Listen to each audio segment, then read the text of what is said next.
Hey guys, we're back. We took 2 months off. Extended break. Yeah, I was We were on hiatus. doing a thing, um, but yeah, we're back. Hi. So this episode is going to be mostly about our recent trip to C2E2. So my question for you two tonight: what is the best thing that you got? I'm going to say got because you didn't have to spend money on it at C2E2. Matt, let's start with you. I hope I don't steal your answer, but I think my favorite thing is combination of getting to do the interview with TJ Klune and then have him sign a book for us. I think that was it was an interview that I didn't think we would have the opportunity to do, and he's one of my now favorite humans after that interview. So to get a signed copy personalized was pretty awesome. Yeah. I also got I almost said interview with TJ Klune. Plot twist. He signed one of my books. I'm going to purposely not say that / the picture that I asked Tabitha to ask TJ Klune for. I'm not counting that as my favorite only because we're going to gush about TJ Klune a lot. So something else. It has been kind of a mission for me since I've started going to cons to meet as many of the Power Rangers that I can. A few years ago, I finally was able to get autographs and pictures with the original Power Rangers, obviously minus Trini, the original Yellow Ranger. So then came the next Rangers. You know, I for sure loved Mighty Morphin, Zeo. I kind of started fizzling out during Turbo, so there were still quite a few Rangers that I had watched as a kid but hadn't gotten to meet. So I finally, both Kat, who was the pink Zeo and Turbo Ranger, and Mighty Morphin, and Tanya, the yellow Zeo and Turbo Ranger. They were at C2E2. I got to meet them both, get their pictures. That closes the book. I have met all of the Power Rangers that I am going to meet. But it was really cool. They were both super nice, super chill people. Yeah, it was so cool. And I feel like this is maybe the third time in adult Mitch's life that kid Mitch is proud of him. Tabitha. You guys have all these like emotional great answers, and mine is the fact that I got a sticker that says "Fight Fascism" with Indiana Jones on it. Still emotional. Rage. It's an emotion. It is. We were talking about this like this year, like Matt and I both kind of went hard on hard in the paint on buying stickers from the artist. It's a fun way to like support the artist without feeling like you need to buy another piece of art that may or may not get hung up on your wall. Like, I will put the sticker somewhere. And there were so many. I don't even know how many stickers I ended up with this year, guys, but I ended up having to break out a box to put my stickers in. Like, I got a lot of stickers. I got a lot of stickers. I don't know. They're just like now my favorite thing to collect at C2E2 because it's like a small piece of someone's art that I'm taking home with me. And like the politically motivated ones this year were on their A game. 10 out of 10. Thumbs up for all those artists at C2E2 and the Artist Alley. Yeah. While I have pulled back on buying art from Artist Alley in the last few years because, again, where am I going to hang it all? I did actually buy some this year, but that's beside the point.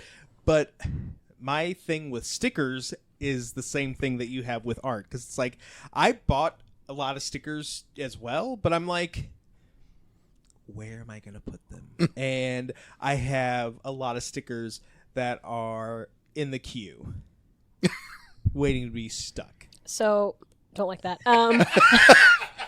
Let me turn you on to something. You ready? Every device you have, somewhere in the wild, there is a clear case for it that you can buy. And in that clear case, you can take a piece of paper and put it between your item and the case. And you can tape the stickers down without peeling them. It's no commitment. They're no commitment stickers. So you just have to buy clear device cases and then put them underneath it. That's how you rotate your stickers. It was the best thing that's ever happened to me. It's the first time a woman's turned me on. You're welcome.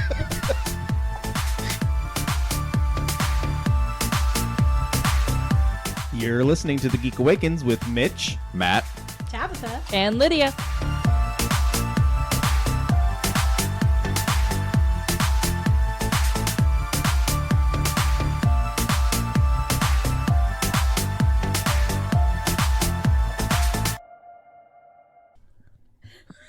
I'm probably going to cut that out. Just TBH. I hope you forget. So, like I said, we are going to talk a lot about C2E2 tonight. But the second C in C2E2 is comic. So, let's go to the pull list. What's on our pull list this week? The second C? Chicago comic. C2E2. Yeah.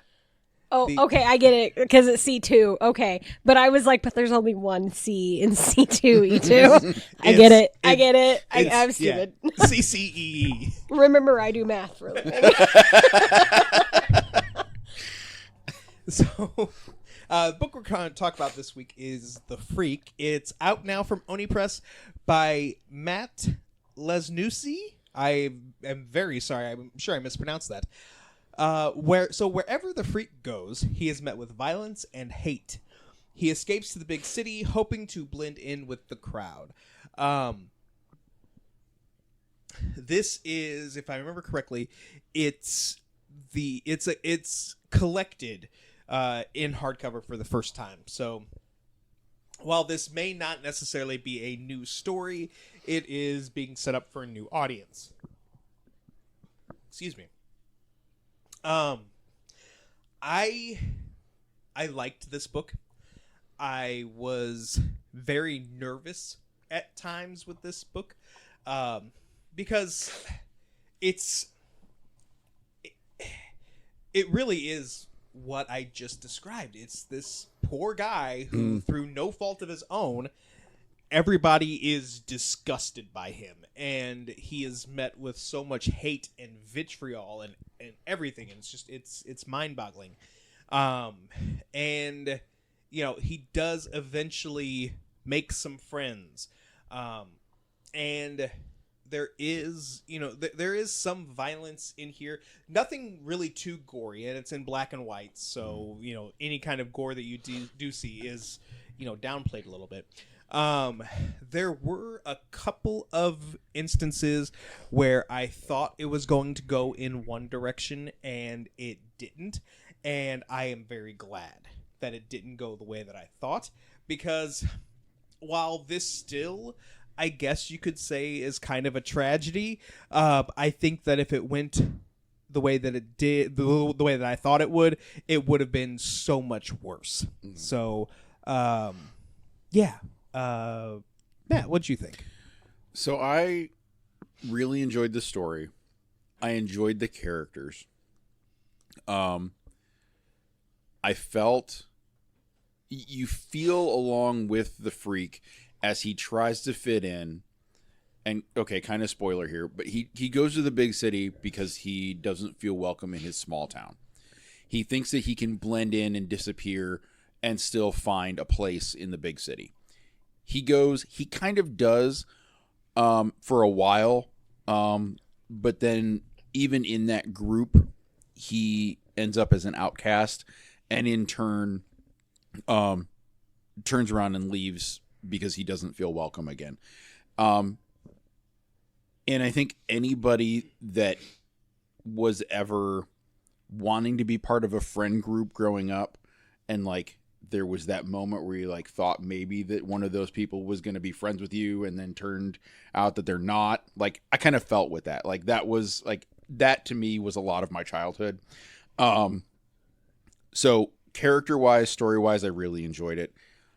I did not like the art on this. I don't mind black and white. I had no problem with it being black and white. The art was so busy. There were so many lines and dots and details that it almost hurt my eyes. Like I had to focus pretty hard to keep track of the character, especially in like the freak in some of the bigger scenes. Because there's so much detail, and it's sad because there are parts where that detail is very well done. It looks awesome, but it's so hard to follow that it makes the whole thing kind of difficult.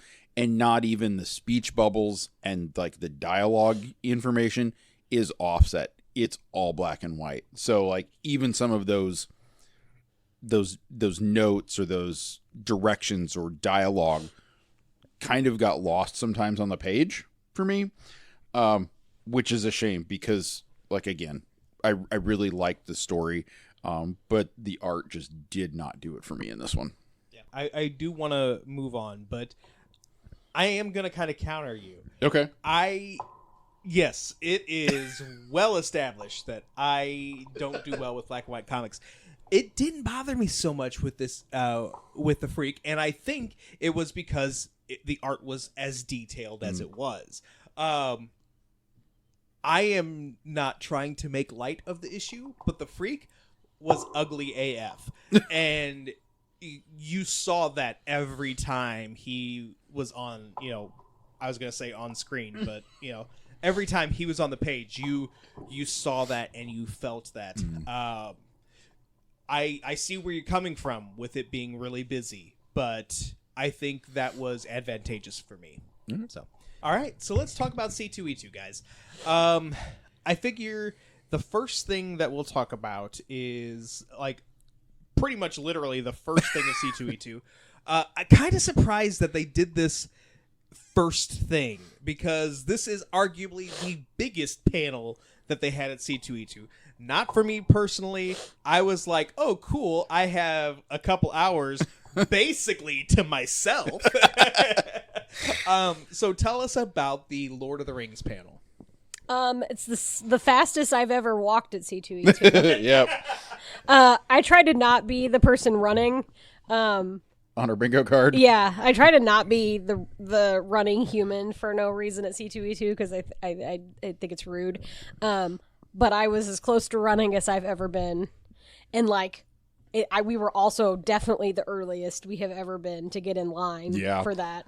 We were there before security opened. Yeah. And not to get too in the weeds here, but I really had to go to the bathroom. And the bathroom is past security. And I was about willing to get tased. I'll let Matt tell his own backing story about Lord of the Rings. Yeah. But... we got in line fairly quickly. They let us in the room like right after VIP. We were like 5 rows back, maybe, from the VIP section. That was my favorite panel that I've ever sat in on. It didn't really feel like a panel. Like there were questions, but like they just felt like a bunch of friends hanging out and chatting, and like. They were all very relaxed. They were all not like in character. They were just being themselves, and it was wonderful. Like I don't even know. Like I have no words. Like that was the best way I've ever kicked off a C2E2 in my entire life. Yeah, it was fantastic. It was a Q&A that turned into shooting the shit and telling stories with the cast members. And the stories were great. Finding out why one of the reasons why Sean Bean doesn't like to fly was fantastic. But seeing how after, what did they say, 25 years that this film has come out since they filmed it, seeing that these actors still have the friendship that they built on set.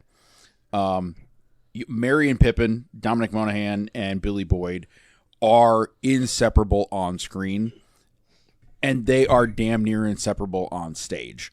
Like, you can just tell that they are such good friends, and they do shit together. They hang out together for fun because they like each other's company, and like that's like the real part of their personalities really came through on that.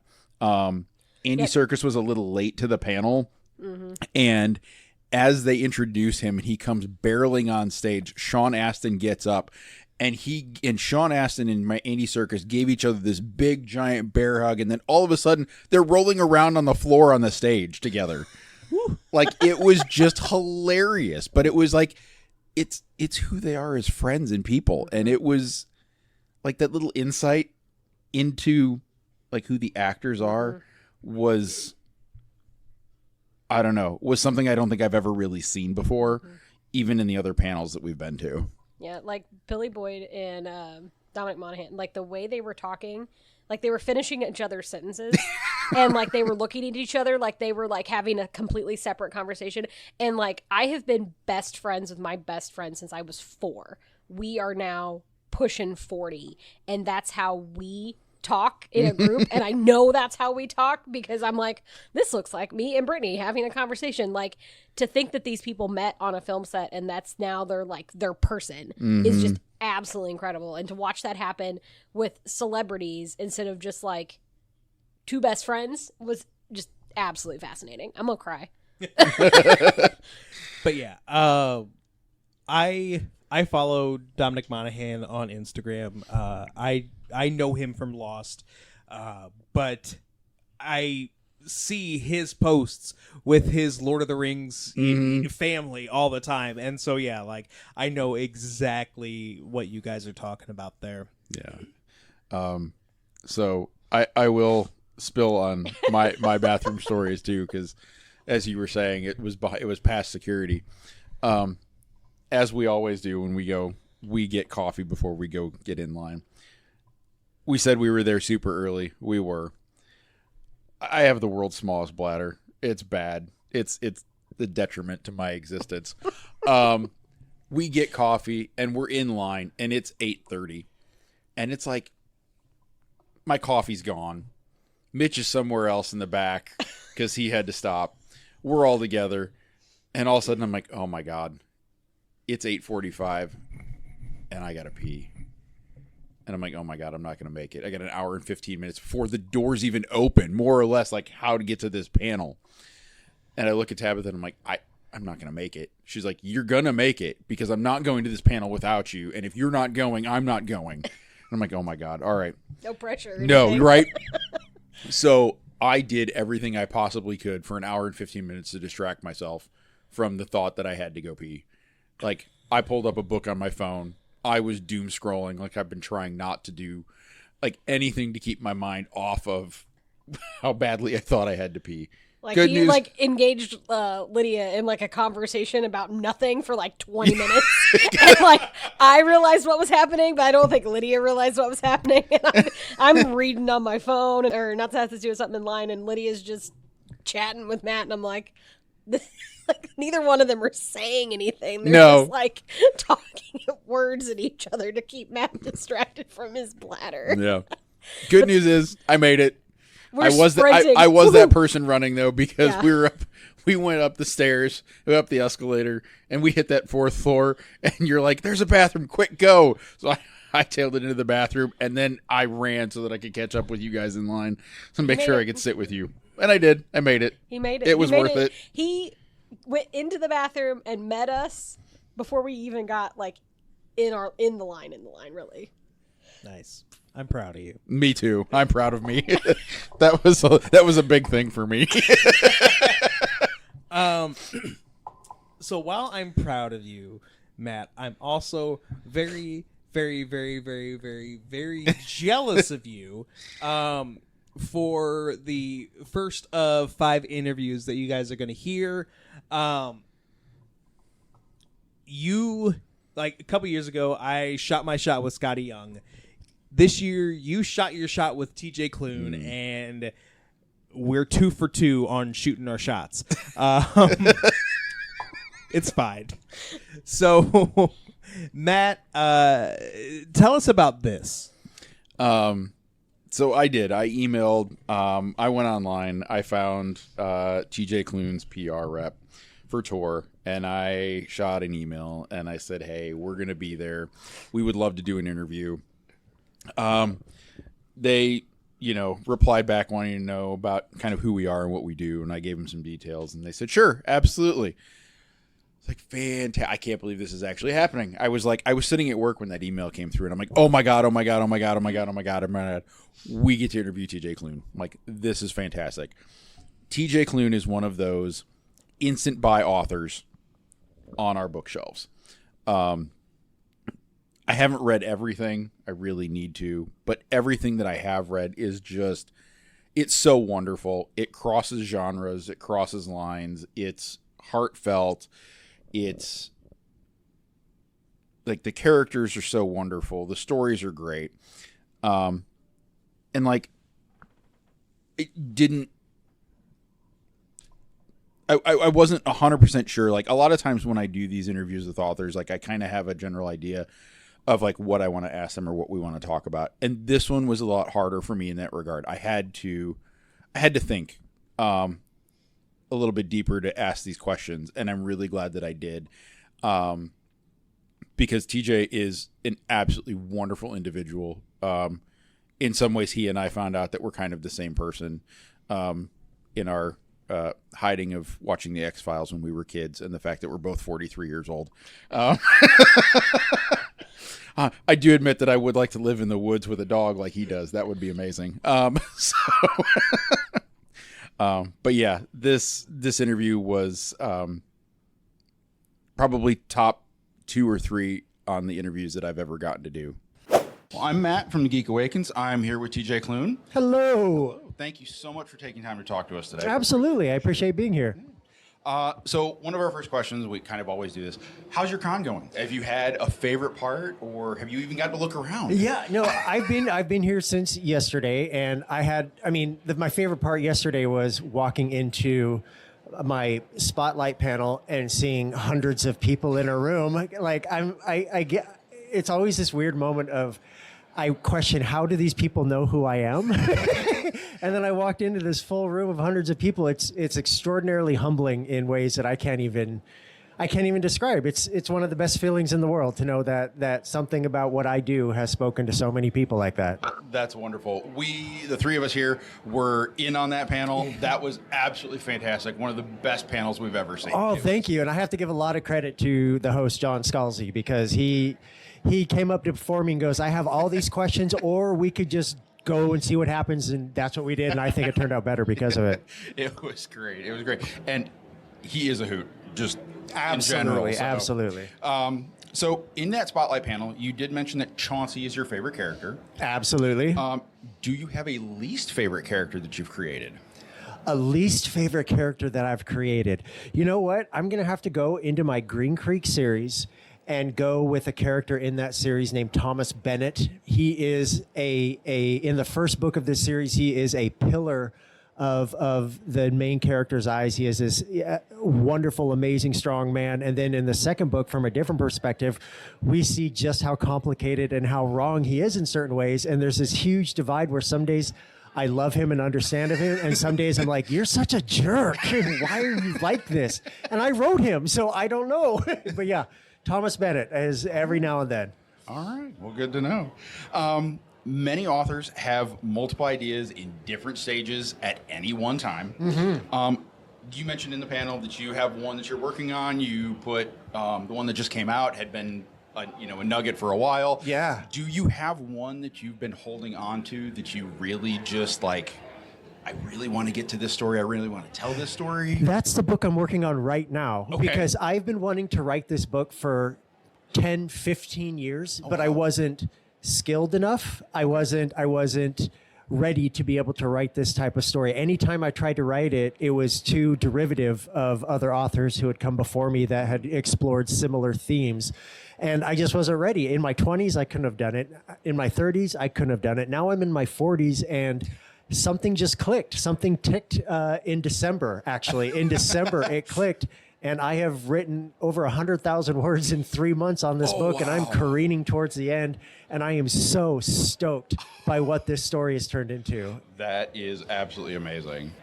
So I'm going to go back to The Extraordinaries because I love that series. Yes. Love those three. Thank Love you. those three Nikki, books. yes. They're wonderful. But in general, like superheroes are, we're at a con. Like superheroes are a thing. Like Yes. everybody does superheroes. So was there anything that you did intentionally to try and differentiate The Extraordinaries from other superheroes that are out and about and around? I think one of my biggest things that I focus on, especially with the main character, Nick, was approaching his neurodiversity in a way. Nick has ADHD, like I do.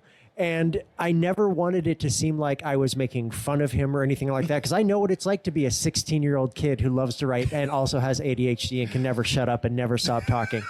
I wanted people to see that in addition to Nick's journey across the 3 books in that series, we got to see him at the beginning not liking himself because of his ADHD, and across the trilogy we got to see him come more and more accept who he is, to realize that he doesn't need, as it says in the book, he doesn't need to be fixed. He just has something a little extra. That's how we all neurodivergent people are. We don't need to be fixed. We're not broken. We're just a little different. And I think that makes us awesome. Awesome. I'm very glad to hear that. And we'll wrap this up, like I said, nice and short, but where can our listeners find and follow you on social media? Yeah, my only remaining social media is Instagram, and if you want to look at that, it's TJ Klune Books. It's if you want to look at pictures of books and my dog, that is what I got for you, because my dog is the most handsome beast on the planet, and you will bask in his glory. You can also check out tjklunebooks.com, but if you ever go there and click on the blog link, you'll see that hasn't been updated in maybe 8 years. It's never going to be updated again. Sorry. Well, I follow you on Instagram, and I will vouch. It is a very, very beautiful dog. A very beautiful dog, isn't he? He's so handsome. I can't wait. I don't have a Velcro dog. He has a Velcro human. That's why his daycare where he's at right now has cameras up in, so people that are awake can look at their dog. So that's what I do when I'm in the hotel. I'm looking at my dog going, I wish I was there with you. Well, thank you so much for taking time to talk to us. We really, really appreciate it. Thank It's you been a so pleasure. much, Matt. I appreciate you guys. So, going to continue to gush about TJ Klune for just a couple more minutes, I promise. He also had a panel. The 3 of us went to it. I did not know that John Scalzi was going to kind of not moderate, but whatever. There was no moderation. Yeah, absolutely not. I had no idea that John Scalzi was going to be part of it. Mm-hmm. And, John Scalzi, I say we, but Matt, you got to interview him. Was it 2020? It was the C2E2 after COVID. Oh, okay. I thought it was the one was right it? before. I think it was the one right before COVID. Oh, it was right before Yeah, COVID. in the before times. Yeah. Oh yeah, it was. It was March of beforehand. 2020, right? Yep. Because everything shut down the week after that. Because Yep. he was on tour, which is why he was there. Yep. Yeah. You're right. So I know who he is. I haven't read it yet, but I did buy Starter Villain. Have you read it? No, but I need you to Okay. read Red Shirts. Yeah, you need to read Red Shirts. Okay. I'm working on it. You've Guys. been working on it since 2020. I I bought Starter Villain like a couple months ago. Yeah, but I told you to Oh. read Red Shirts when we interviewed him. Oh, my bad. Then yeah, you right. Hi, I'm sorry. Something really big happened just a couple weeks later. Maybe I forgot. It's not my fault. Anyway, but yeah, like I went into it knowing that I would be very entertained by TJ Klune. I did not realize how much more I would be entertained by John Scalzi. Definitely am going to go back and read more of his stuff, including Red Shirts. But yeah, no, that was just, it was such a fun panel. It was a funny panel. And just the way that, okay, so Future Mitch has just cut out a large chunk of dead silence. I was busy feeding cats, so I don't remember exactly what I was talking about. So, what were your thoughts on the TJ Klune panel? That was probably my favorite, like, smaller panel that I've ever gone to. Like, I don't know if I can forgive TJ Klune for all the Geico ads that I keep getting on my phone now. Because, like, we had no sooner been out of there for, like, 5 minutes, and I got a Geico ad. And I'm like, you got to be kidding me. It was, I don't know. I like those panels where it just feels like everyone's having a conversation, and they're not, like, putting on a show. This was 100% that. They're both very clever, very smart, very punny people, and they played off each other so well. 10 out of 10. I could have, like, hung out and just listened to them talk all day. Oh, absolutely. The looks of shock and awe on both of their faces as they learn things about each other that they didn't know was fantastic. You know, like TJ finding out that John Scalzi is a DJ, part-time. Which is amazing. Right? And I did see Scalzi the next day signing yes. in his alpha male rainbow t-shirt, and it was glorious. I just saw him randomly on the floor, and like he had a shirt over that, but I could see enough of it to be like, he is wearing that shirt. He was not messing around. Yeah. That, and TJ talking about his neighbor down the street and becoming the accidental landlord, like those trading stories back and forth. It was wonderful. It was fantastic. It was lighthearted. It was real. So our next interview is with comic creator Ray Nadine. You might remember that name from I Caught Myself Slipping. It was a book that we got to read from Oni Press a few months back with the gymnasts. Mm-hmm. Okay. I recognized Ray Nadine.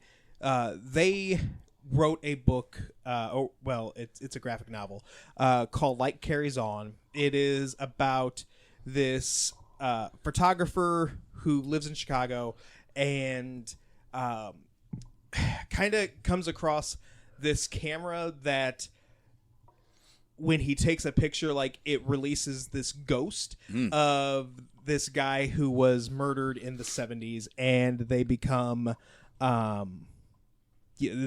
friends, potentially more. Loved it. I fell in love with this book, and the second I knew that they were going to be back at C2E2, I knew that I had to talk to them. There was, and I bring it up in the interview, so I won't spoil it here, but there was one thing that I was curious about when we were reviewing I Caught Myself Slipping that I had to ask them about, and I got the answer that I wanted.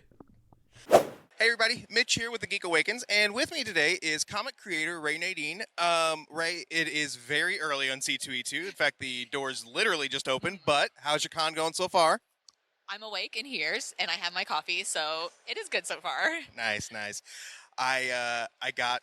We stopped and got coffee on the way in, and I took like 2 sips of mine, and it was trash. So I am still without coffee, so I apologize if I fall asleep during this. That's okay. So your latest release is I Felt Myself Slipping. Mm-hmm. Tell us about this book. So this one is, I kind of think of it as like my gay sports anime that I always wanted as a kid. I used to be a gymnast, and so I always wanted to see a story about gymnasts just because it's a spot that's kind of lacking, and especially in comics. And this one is about two girls who befriend each other and learn to communicate through various means that aren't speaking, as one of the girls is hard of hearing and the other one is hearing. So they have to learn how to go through those communication barriers and help each other cope with grief and anxiety and various mental illnesses, all while doing gymnastics. And Oni Press was kind enough to let us review this Nice. before it came out, and we all loved it. Oh, thank you. But there is one thing that I always wanted to ask you about this. The train station. That's Yeah. based off of the Amtrak station in Springfield, right? A little bit, yeah, because I was like, well, that one's the closest one to the town that it's based off of is Decatur, because that's close enough to where I grew up. And so Stephen, Illinois is based off of Decatur, who is named after Stephen Decatur. So, yeah, it is a little bit based off of the Yeah. Springfield one. I was reading it, and I had to stop for a second. I was like, Yeah. I know exactly where Right. that is. I definitely went to Google Maps and, Street Viewed, and I was like, there you go, that's my references.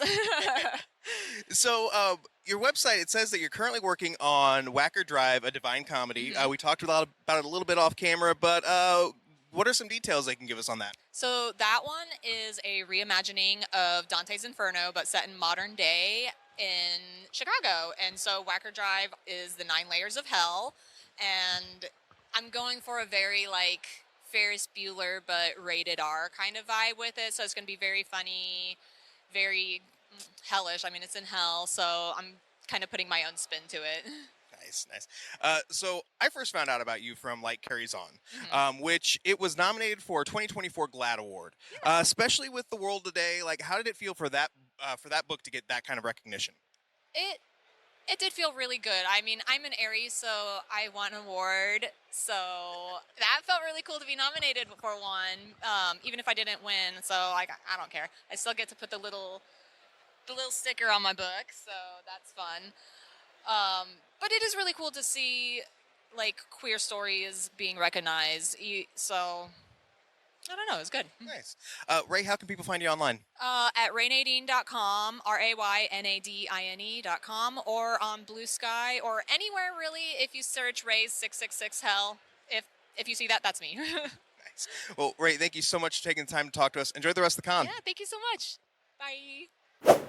So Ray Nadine was in Artist Alley. And Artist Alley, it's something I feel like we end up talking about every year. It's probably my favorite part of any convention anymore. Yes, I do spend a lot of money at, merch booths or, whatever, or some of the bigger names. But Artist Alley is one of those places where you can find your next favorite writer or artist or whatever that your friends have probably never heard of, as well as meeting some of your favorite people. I've said before and I'll say again, Kyle Higgins, I am such a Kyle Higgins fanboy. So it's every year he's at C2E2 and I'm like, hi, can I buy something of yours? This year, which they've been at C2E2 before, but the creative team of 8 Billion Genies were also there. I wanted to have them sign my issue number 1. Every time I walked by their table, though, they weren't there. So it was just kind of one of those things where it wasn't meant to be, and that's fine. Did you guys have any Artist Alley experiences this year? So my problem with Artist Alley is that I kind of black out in there a little bit because the crowd is so intense that I wander it a couple of times and I will catch stuff out of the corner of my eye and I'm like, oh, I need that, and I'll duck in and I'll grab something. But it's so overwhelmingly crowded and packed in there that I have a hard time. I bought, like I said on our other episode, 1,000 stickers. That they haven't heard yet. Oh, but it's sorry. You'll hear Next about week's it later. episode. Sorry. What is time? Spoiler alert, I bought a lot of stickers. But I don't know who I bought them from. Like if you ask me, I have no idea. Like I don't know. Like I go to Artist Alley, I buy the art and I leave. I don't know. It's always been like that for me in there. And like I will lose an artist. I'm like, oh, I want to go back and get something from them. And like I'll have that in my head the whole weekend. Sunday will roll around and then I cannot find them again at all because it's so crowded. Like I appreciate what C2E2 does for the artist, but I really wish they could figure out a way to make it a little less chaotic so the artist and their art got full exposure that they deserve. But I don't know how to make that happen. So no. I as always I enjoy wandering Artist Alley. Kind of like you said, I think one of my favorite things is to find, you know, your next big thing or your next, like a lot of them do, you know, mashups or, you know, put, you know, your favorite characters in a style that you would have never thought to see them in. And that's always such a fun way to experience that. Yeah, I'm with Tabitha. Like the crush of people is daunting.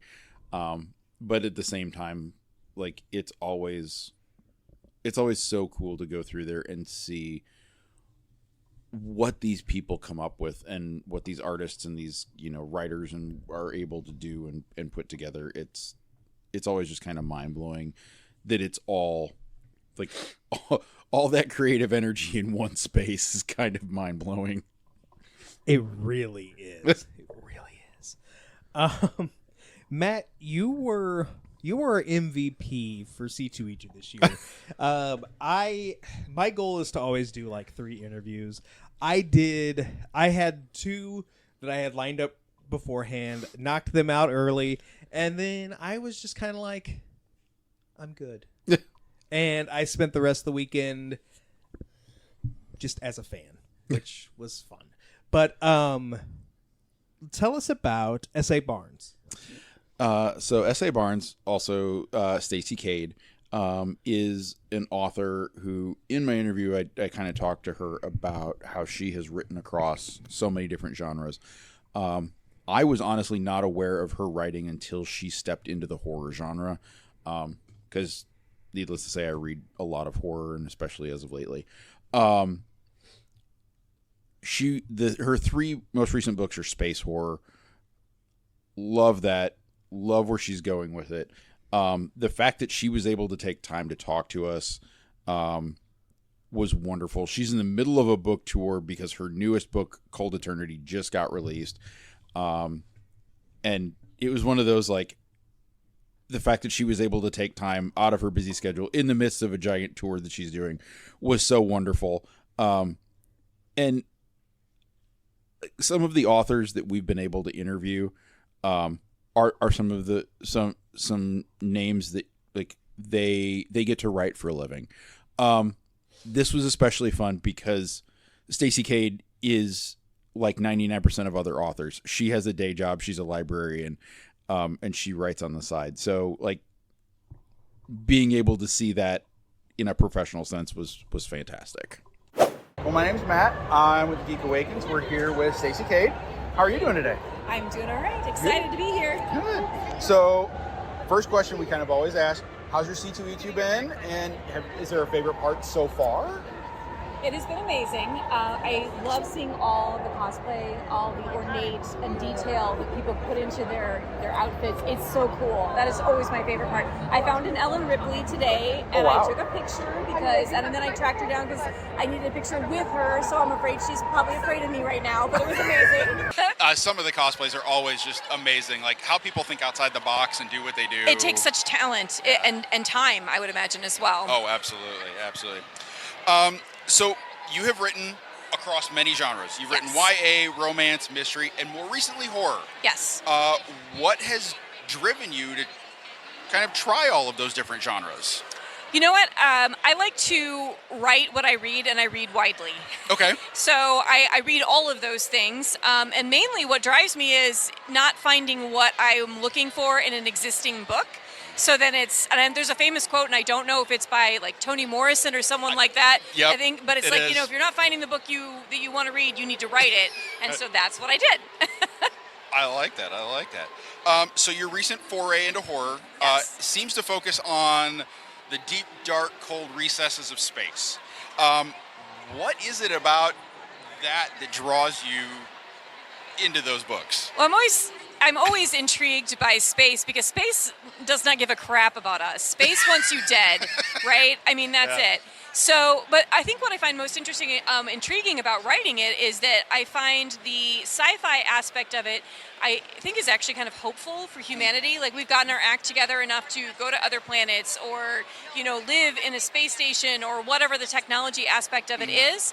And then the horror side of it is because we bring our baggage with us. We are still greedy, selfish human beings.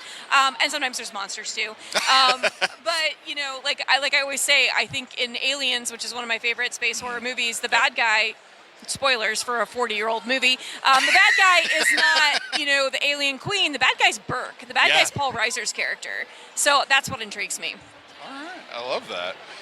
So your newest book, Cold Eternity, is this week released? This week, Tuesday, yes. Okay. Tell us just a little bit about that and how that one kind of came to be. Sure. So Cold Eternity is about a young woman named Hallie. She witnessed something that she shouldn't have at work. And she is now on the run because she's being pursued by people who would really rather her be dead or permanently silent in some way. Okay. And she ends up taking a position on a caretaking position on what's called a dead ship.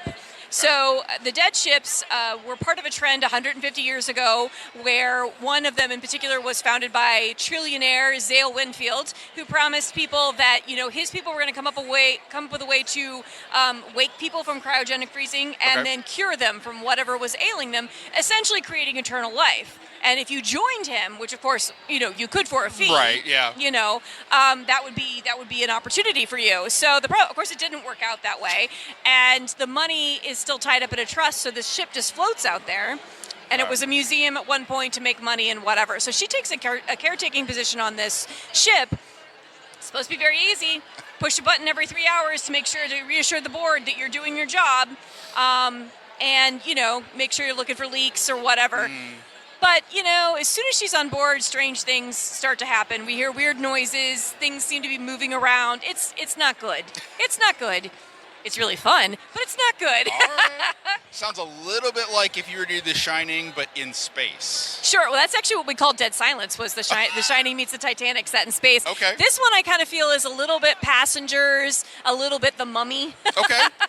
So, yeah. Mm-hmm. All right.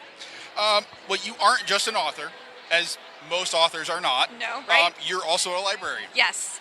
Do your students have a favorite book, or is more one that they check out more frequently? You know what? I'm going to go back to work on Monday, and I'm going to tell them that everyone on this tour has asked about the students, and my answer is always the same, which is they do not care. Like they don't know? They do not care. No, they know. They know? Completely unimpressed. Completely unimpressed. We have all of my books on the shelf in the library, and so one of them will come and go, oh, they're coming up to check it out. I'm like, oh, I wrote this, and I'll flip to the back and show them the picture, and then they'll go, yeah, okay, and then they'll take it and walk away. That's it. They don't. Are they high school, middle school? High school. High school. Yeah. Okay. Well, so it's not, yeah. and that's okay. I think it's better that way. The way that I tell myself is, I'm the person who's like, hey, you didn't scan your number. You're supposed to be in math. Or you need to stop eating Takis in here because there's no food allowed in the library. That's how they see me. So this part of my life is completely foreign to them. I mean, I get it. And also, teenagers are very hard to impress. They are exceptionally hard to impress, yes. And last thing is, how can our listeners find and follow you on the social medias? Great question. I am most often on Instagram, where I am at author Stacey Kade. That's STACEYKADE. I'm also on Threads in that same way. I'm working on is it Blue Sky? Blue Sky's that's the new one. I'm working on that. I'm still kind of figuring it out, but that's mostly. And I do have a website, StaceyKade.com. Again, the spelling that I referenced earlier. Right. Well, we appreciate it. Thank you so much for taking time out of the busy con to talk to us. Thank you for having me. I hope you have a good rest of the con. Thank you very much. Thank you. I want to go back to Artist Alley for 2 seconds before we talk about our next topic, because surprisingly, it kind of feeds into it. So one of the artists that I found this like when they first released Artist Alley, and there was this creator by the name of Chowpan, and she made a book called Salary Cat, and it is about a cat who works in an office, and I immediately had to buy that book. As a cat who works in an office. Yes. I read it the day we got back from C2E2. We'll probably read it again. I also bought a little enamel pin, and it's on my corkboard, as it should be. I say all this because Thursday, when we got up to C2E2, it was my 40th birthday. And while that makes me sound ancient... Thanks. Well... Ancient plus 3. Well, you know. Hi, I'm just here to remind you both that age is nothing but a number, and we're all going to die eventually. It doesn't matter how old you get, you could die tomorrow. You're Thanks. welcome. Whew, such a bright ray of sunshine you are. Doesn't that make you guys feel better about your age? No. You don't have to be old to die. Yeah, but still. So anyway, what does it matter? It's something for me to talk with my next therapist. But anyway, so I wanted to do something special this year, and I found this place. It's called the Catcade. It is a cat cafe / arcade where you can go, you can play games, and you can play with cats. We went there. I did play a couple of games, but most of our time was spent playing with cats. It was $20 to get in, but $20 very well spent. I loved every second being there. 10 out of 10 would go back. Not even on my birthday. Yeah, I would have paid way more than $20 for the Catcade. Like, we walked in, and not only were there freaking cats everywhere, but they had a TV in there playing one of my top 5 favorite movies of all time, which is That Thing You Do. So I was having the best time. It was the happiest my soul has felt in like 14 years. Like, I don't even... How does that make you feel, Matt? I mean, I'm always number 2. I know. It's okay. To That Thing You Do or cats? Well, so I guess I'm number 3. On a good day. Well, we're dogs, though, because... Top 5, though. I mean, how many people can say that? No people can say that. Yeah, no people. So I guess even if I'm 5, then I'm still the number 1 person on your list. Yep. All right. So the second interview that I did was with Xander, who is part of the eSports wing of CMSA, which is the Chicago Metropolitan Sports Association. It's one of the largest LGBTQ plus sports organizations. Obviously, with eSports, it's not the athletic kind of sports. But no, like this was a fun interview. This is the second year that C2E2 has had the Pride Lounge, which is just a place to play video games.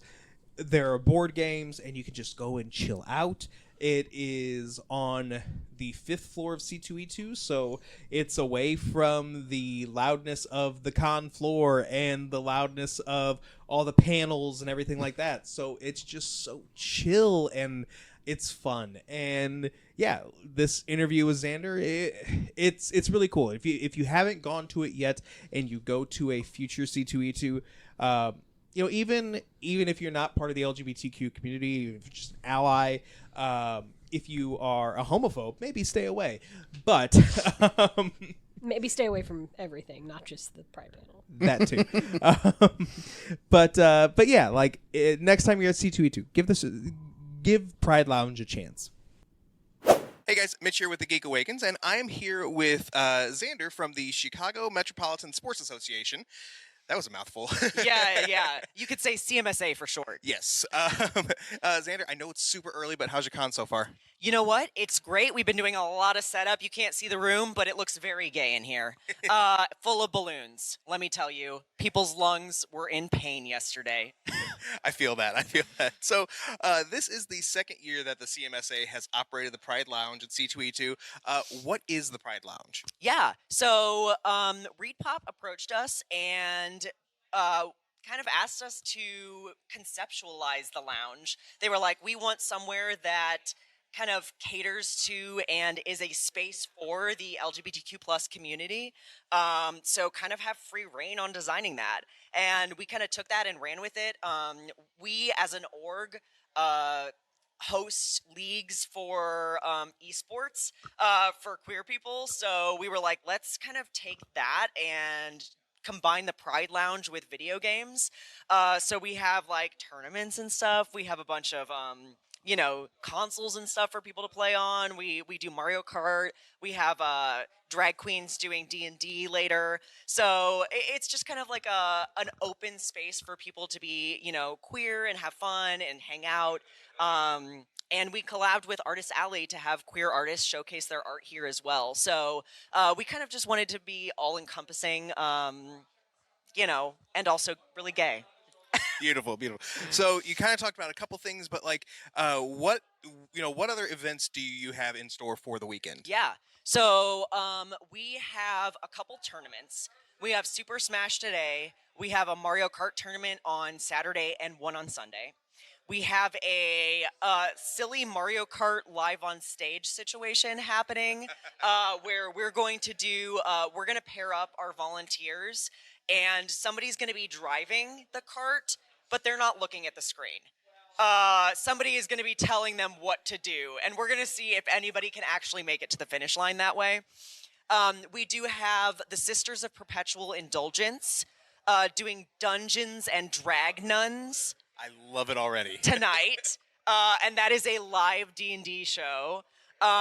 We have all weekend, we have some board games, we have open play for Magic and Pokemon cards. I don't really know about that, so I hope I said that right. And then we also have an art corner. We have Smash, we have cozy games, we have really old consoles. We have an N64 and a GameCube. So it's just kind of like free for all with those. You can come in, play whenever, have a great time. Nice. So outside of C2E2, what else does the CMSA do? I love the CMSA. The CMSA. So CMSA as a whole is the largest LGBTQ plus recreational sports league in the Midwest. We are the eSports wing of that. So what we do is we're on Discord and we put together recreational leagues for people to play video games together. So we do Fortnite, League of Legends, ARAM, Overwatch, Dungeons and Dragons, Dead by Daylight. And I think that's it right now. And then we are starting a Marvel Rivals League as well soon.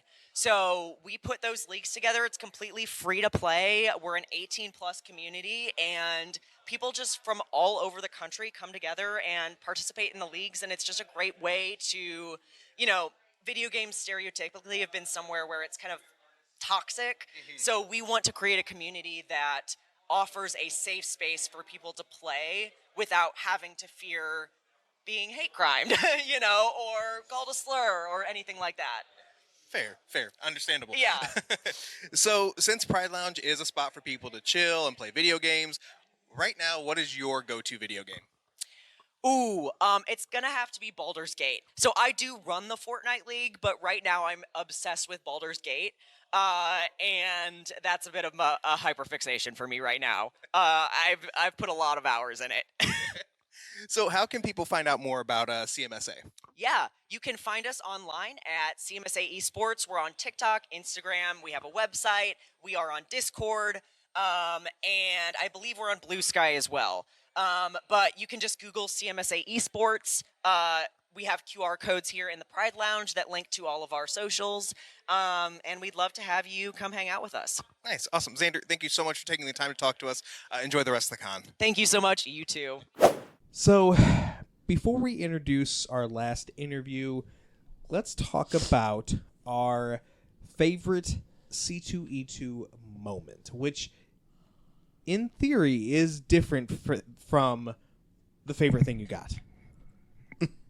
Tabitha, let's start with you. Okay. I'm going to have a weird one. I might need Matt's help because I'm blanking on the name. Starship Troopers panel. Yep. The general. What's the actor's Michael name? Ironside. Thank you. C2E2 did this new thing this year where they put up a QR code on the screen for people to ask questions via like their app versus someone standing in line being in the way and maybe saying something awkward. I thought that was, I think that's brilliant. The Lord of the Rings cast answered questions. They had great questions. I was a little concerned about what kind of questions we were going to get for the Starship Troopers panel. Starship Troopers is in my top 10 favorite movies of all time. I was very excited about this panel. I was very excited about the cast being there.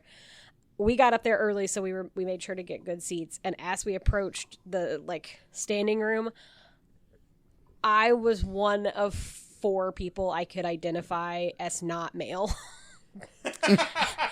And I was instantly like, oh no, this is going to be awful.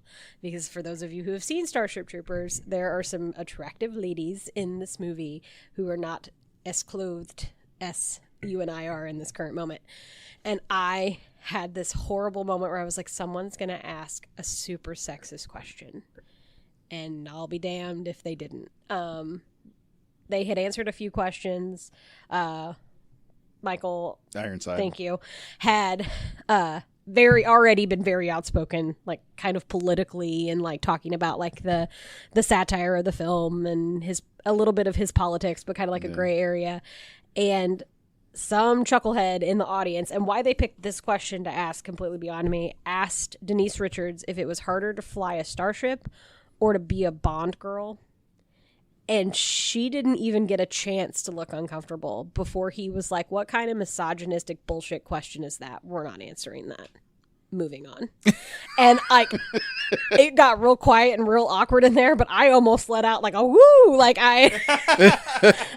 clap, clap, clap. Like it was very uncomfortable in the moment, but like looking back on it, like good for him, because she was going to feel like pressured to answer that kind of question. But that is a gross question, and no matter who asked it or why you asked it, like, we know why you asked it. Like, don't be gross. Don't be gross. We're not objectifying women. It's 2025. We get enough of that politically. Like, that was, like I said, in the moment, awkward. Looking back, 10 out of 10. Matt.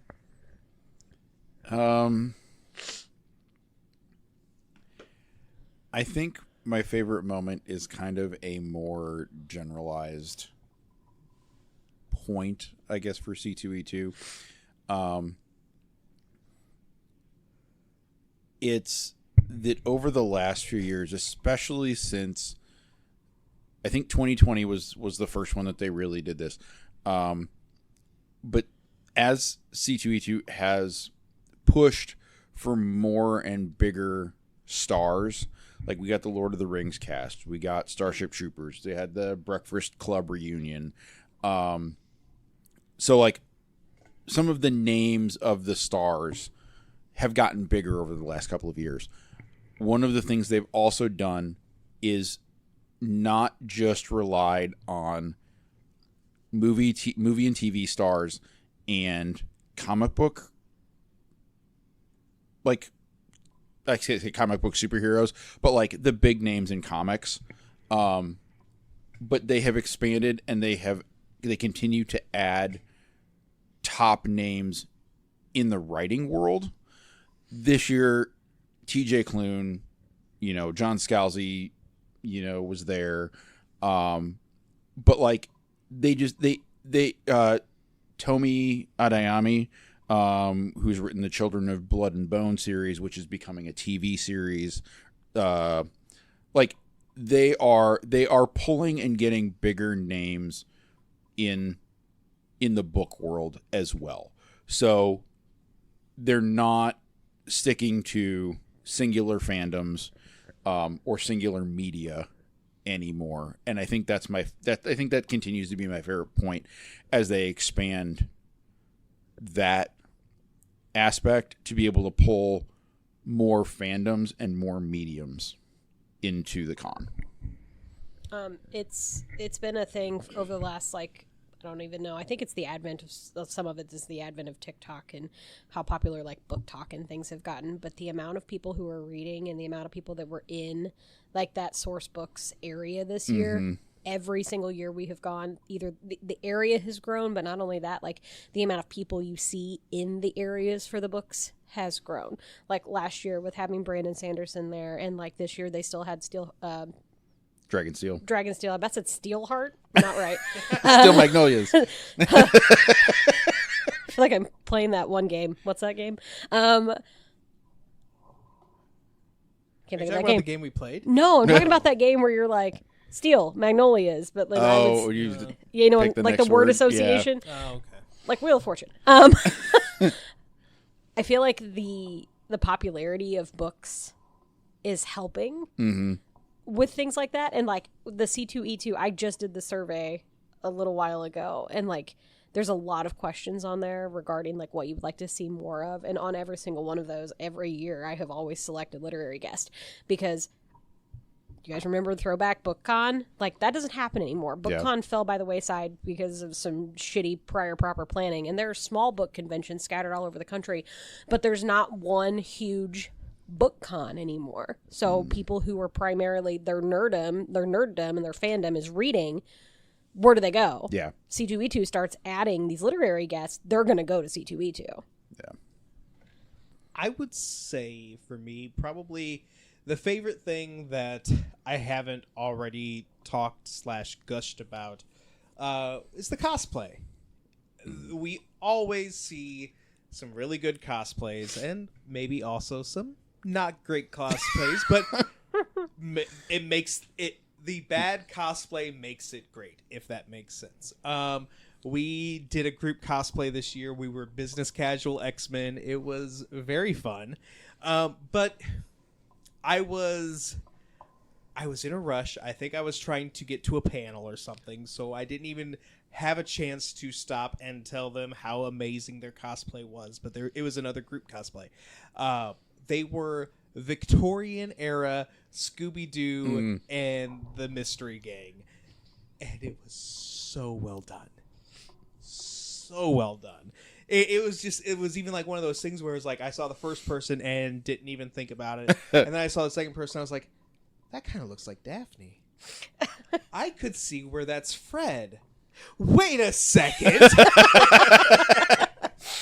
But yeah, like I love how inventive and how ingenious that some people can be with their cosplays, and it's one thing that I always look forward to at every con. Like I love to see that happen. I felt like this year there were a lot more like niche cosplays. Like I know Lydia and I were walking around for a good portion of the day, just kind of wandering by ourselves on Saturday, and Lydia video games and stuff, and like the amount of times I heard her go, "Oh," and like go take a picture or something, and I would look and I'd be like, I have no clue what that is, and then she would come back and I'm like, huh?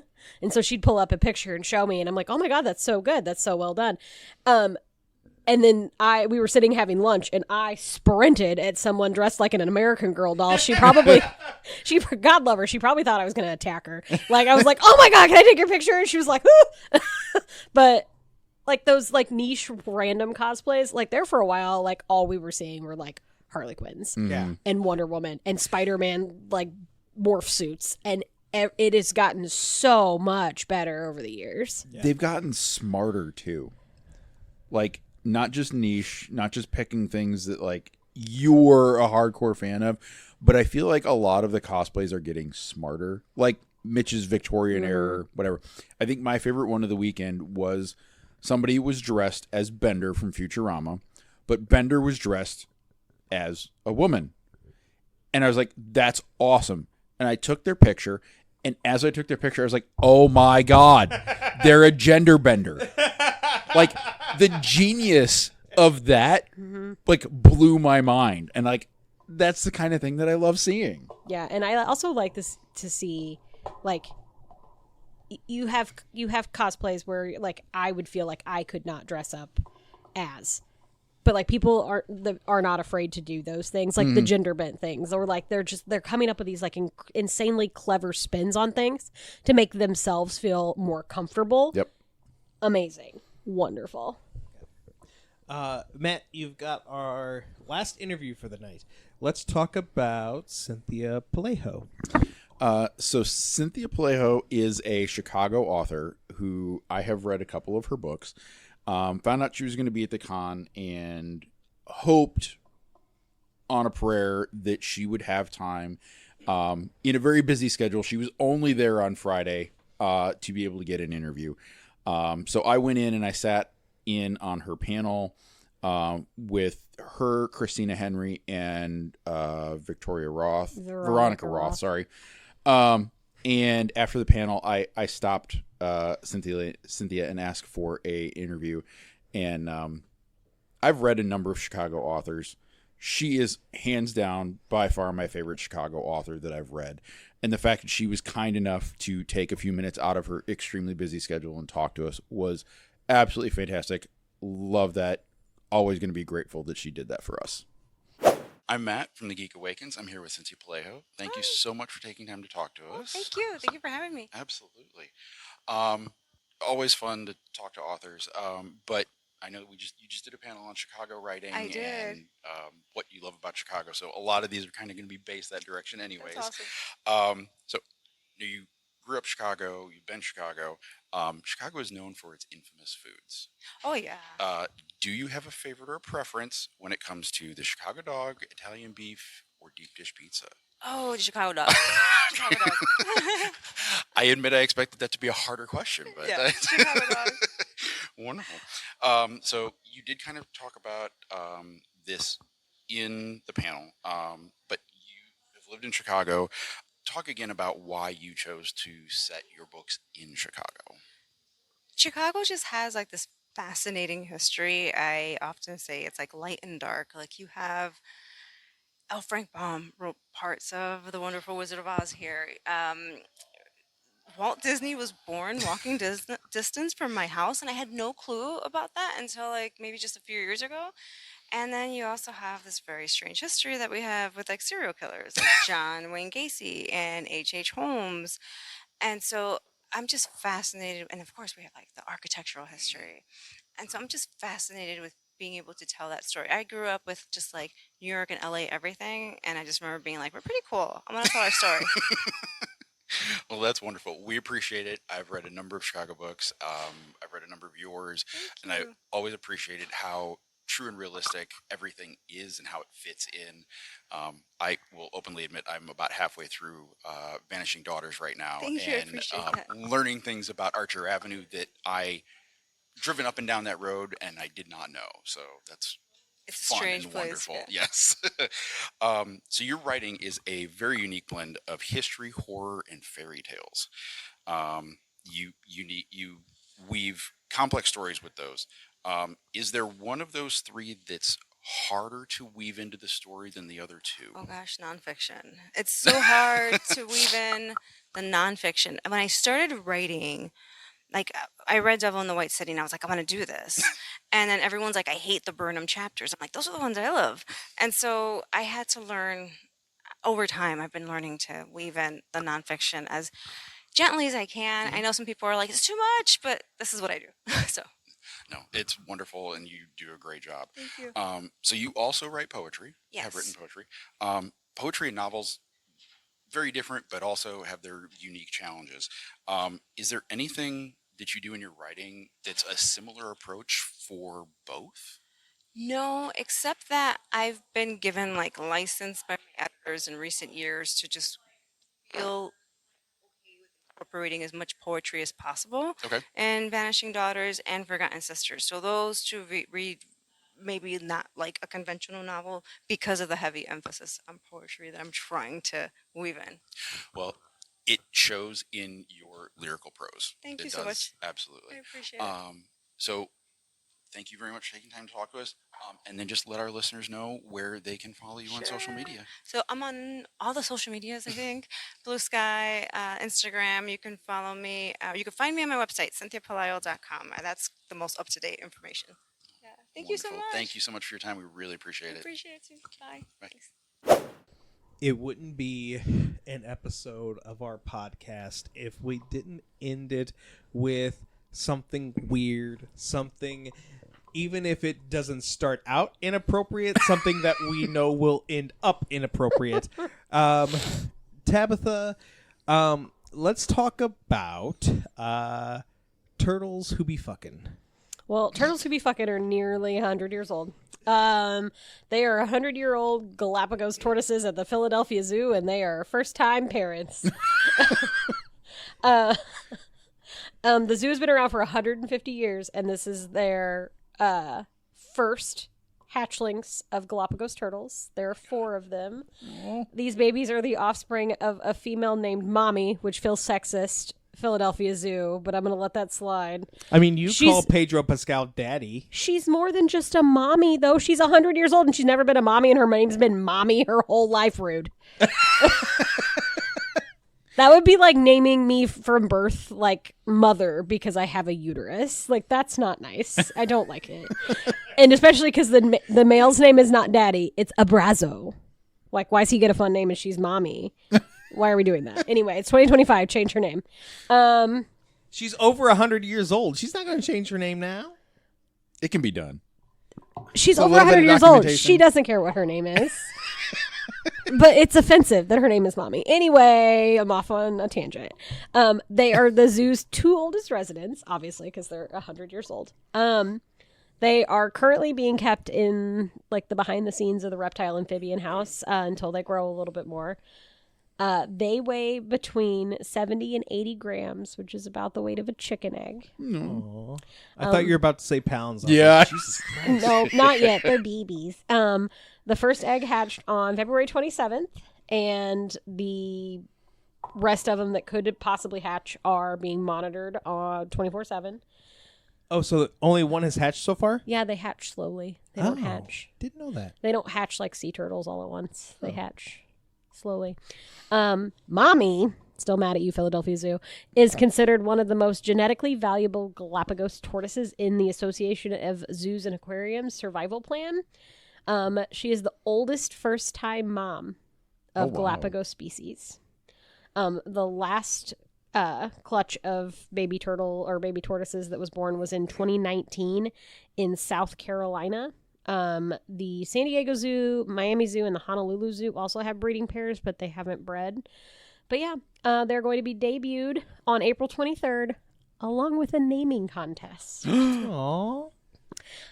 See, what if Mommy was 150 years ago, they did not have social media for a naming contest. Okay, first off, 100 years ago. Oh, whatever. 100 years ago. And maybe they did. Not like social media, not like Twitter or anything, but like maybe it was a drop a paper in a little hat thingy. It just feels like a lot of pressure for a turtle who might not conceive. That's all I'm saying. Like, what if she went her whole life being called Mommy, but never by a child? That's depressing. Yeah, but she made it. Yeah, that's true. It just feels like a lot of pressure. I just feel bad for her. I mean, granted, I realize that Galapagos turtles have a much longer lifespan than we do. However, I had decided at not an early age, but like late teens, early 20s, that if I'm not a parent by 40, it's not going to happen. To be a first-time parent at 100? No, thank you. Yeah. I had decided by like 7 that I was never going to be a parent. And if I turned like whatever the equivalent of that is, which is probably like, 50, and they were like, you're pregnant, I'm like, the fuck I am. Yeet. Nope. Just toss yourself down some stairs. Toss something somewhere. Woo. But yeah. Mm-hmm. I mean, I'm happy for them. It's really cute, and I want to see them. Like, I love It's not so much anymore, but it used to be like a relaxation device of mine. There used to be a turtle cam in Galapagos Islands where it's just a live 24/7 camera on the tortoises, and you can just watch them wander around and hang out. It was like on a YouTube thing. I used to watch that all the time, just like in the background. Watch because I love the way they move, and they also always look grouchy. Like always, it doesn't matter what's happening. They look mad. Relatable. Like they're just so cute and angry. I mean, now those 100-year-old turtles have another reason to be angry because they could be bothered by kids. Yeah, right. Can you also imagine living 100 years child-free and then suddenly you've got like a clutch of children and you're like, son of a... Now what am I going to do? Should have wrapped it before you tapped it. Aw, don't talk about Abrazo like that. All right. Well, on that note, I don't know, guys. Say bye or something? Bye. Or something.